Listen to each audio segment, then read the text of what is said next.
Hello friends, मैं गुरु भाई Hindi wrapper. तो आज की इस वीडियो के अंदर मैं आपसे बात करने वाला हूँ राइम्स के बारे में कि क्या होती है राइम्स। क्योंकि बहुत ऐसे आर्टिस्ट हैं जो नए नए उभर रहे हैं, उनको भी नहीं पता राइम्स क्या है। और कुछ कम एज के बच्चे भी हैं जो बहुत क्वेश्चंस कर रहे हैं कि भाई राइम्स राइम्स हर वीडियो के अंदर कर रहे हो, पर राइम्स है क्या।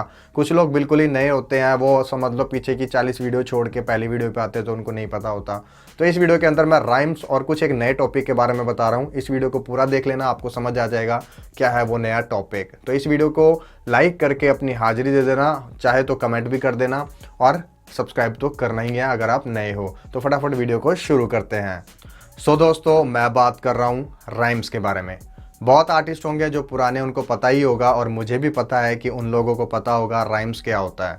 पर जो नए आर्टिस्ट है, जो अभी कम एज के अंदर है, ये बच्चे हैं, उनको नहीं पता है कि राइम्स क्या होता है। हालांकि हमारे स्कूल के अंदर बताया गया है, पढ़ाया गया है कि राइमिंग्स क्या होती है। राइम्स पढ़ाते हैं, पोएम्स पढ़ाते हैं, तो वहाँ पता लग ही जाता है। पर कुछ लोग ऐसे हैं जिनको अभी भी नहीं पता, या किसी गाँव से होंगे, उनको नहीं पता, वहाँ पर ऐसा माहौल नहीं है।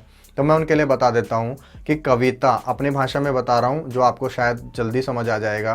कविता एक ऐसी चीज़ है, एक साउंड है, जो साउंड जब दूसरी साउंड से मिल जाती है तब जाके वो एक कविता बन जाती है। और कविता का इंग्लिश में मतलब होता है राइम्स।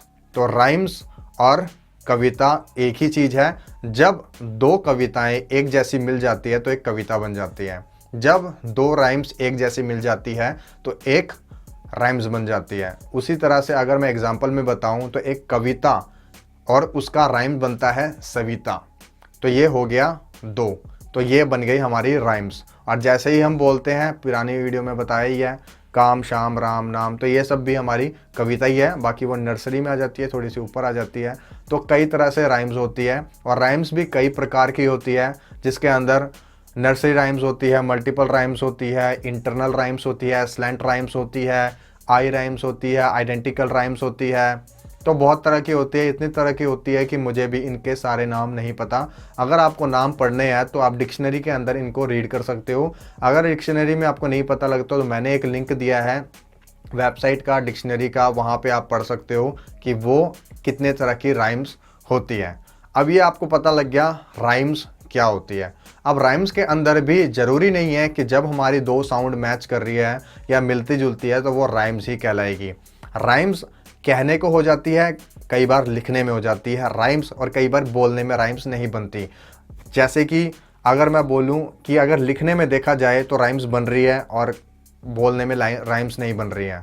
तो इसके लिए मैं एक एग्जांपल देना चाहूँगा जो जिस कैटेगरी में आता है, मतलब कैटेगरी में आता है आई राइम्स। तो आई राइम्स के अंदर जो एग्जाम्पल्स हैं वो बता रहा हूँ कि हमारी आँखों को धोखा देने वाले राइम्स होते हैं, जिसे हम कह सकते हैं अदृश्य मतलब हिंदी में, कि यार हमारे को लगता है, महसूस होता है कि ये हमारे राइम्स बन चुकी है, पर वो राइम्स नहीं है।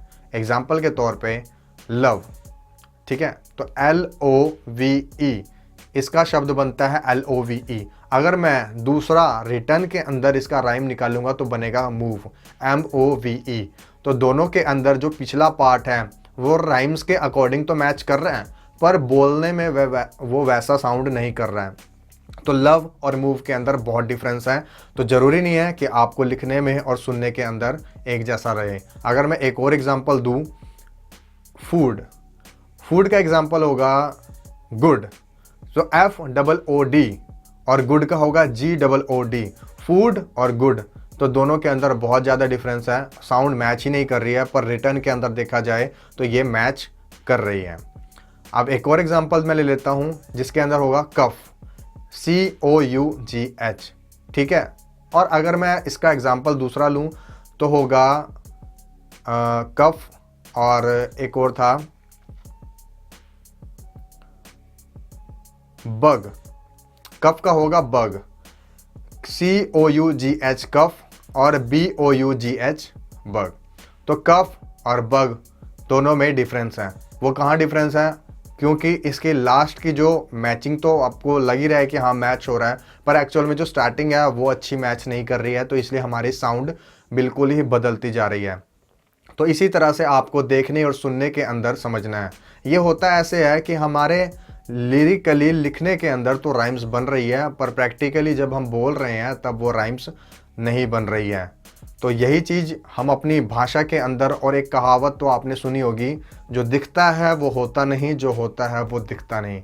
वो कुछ इसी टॉपिक्स को देखते हुए, और ऐसे ही माहौल, मार्केट में बहुत सारी चीज़ें हैं जो देखने में ऐसी लगती है पर एक्चुअल में वैसी है नहीं, तो इसीलिए इस तरह की बातें होती हैं। तो ये समझ लो, आपको मैंने इसका भी एक मॉरल बता दिया कि जो दिखता है वो होता नहीं, जो होता है वो दिखता नहीं। समझ लो, एक हमारी ये भी राइम्स बन गई है हमारे एंटरटेनमेंट पर्पज़ के लिए। तो आप ऐसे भी यूज़ कर सकते हो। और ये जो हमारी राइम्स होती हैं, शायरी होती है, आप कहीं पे भी यूज़ कर सकते हो, कोई हिचकने वाली कोई बात ही नहीं है। बस आपको अपना एक इच्छा जतानी है कि मुझे यहाँ लिखना है। आप जितना ज़्यादा राइम्स लिखोगे उतना ज़्यादा आपका एक स्टाइल पैदा होगा, और उतना ही अच्छा आप एक राइटर भी बन पाओगे, क्योंकि राइम्स ज़्यादा से ज़्यादा जब आपके दिमाग में आनी शुरू हो जाएगी तो आपके पास कहानियाँ अपने आप बनती चली जाएगी और लिखना शुरू करते जाओगे।